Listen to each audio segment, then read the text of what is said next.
Hi guys, and today is episode 5, day 90 of the 90-day challenge that I'm doing, which is ADHD tips. And I was talking yesterday about gamification and how you can use that to use a super focus that you usually have with something that I love with actually the things that you need to do.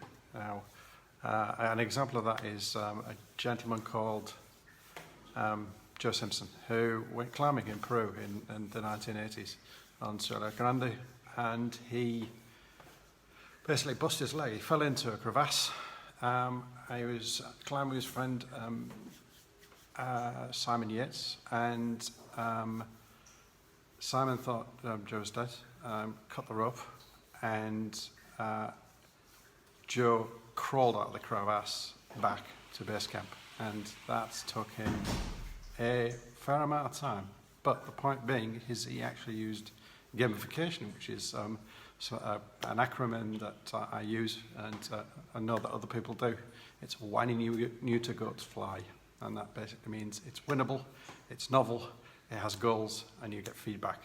And he basically did that to get back to base camp. He basically picked a goal, a short one, getting out the crevasse, which was a 45 degrees climb out of a snowy crevasse, which is pretty steep if you've actually ever been in a crevasse or on a mountain. 45 degrees is pretty frightening in itself.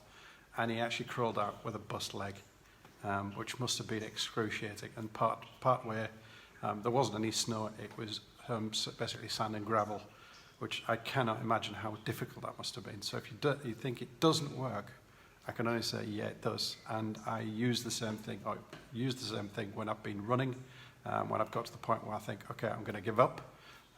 It's one of the reasons that I think I can get. So, for example, some people have problems running 10K. I've got to the point a few months ago when I was running 16K every single day. And you get there by basically doing that. You pick something, a goal, small one, that you can actually see, and you then basically get to that, and then to the next one, and the next one. And it's those little wins that make the difference.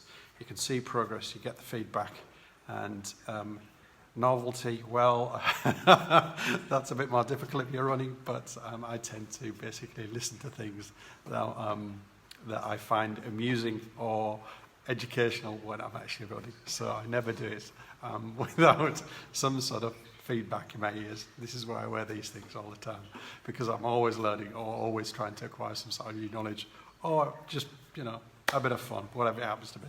But that's how I did that, and that's a story that I think would help to prove that it actually does work. By the way, Joe actually recovered after several operations and went back climbing again. He's an inspirational speaker, and he wrote a book which was called Touching the Void, which was made into a film in 2003. So if you want to go and see it, you can get it on Amazon. And with that, that's it. Day 5 done, and I will see you tomorrow. And as ever, if you want to see these in written form, PDF, you go to Leaderstribe.tv/guides, and you can download the PDFs. They'll be up at the end of this week. And yeah, have a great day wherever you may be. Cheers, bye.